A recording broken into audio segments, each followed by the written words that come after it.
this is my outfit for today.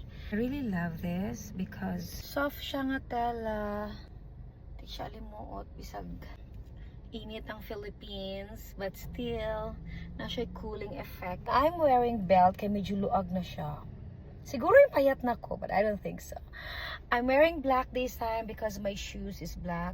So mind you guys, whatever your shoes color is, it must be the color of your belt as well.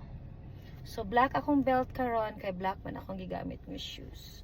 This is a long dress guys, taas gid siya oh, but it's nice. Well, you can wear short, you can wear kanang mid lang a dress, you can wear also long, depends.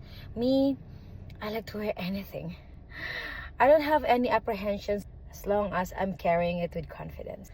That's all for today guys. Thank you.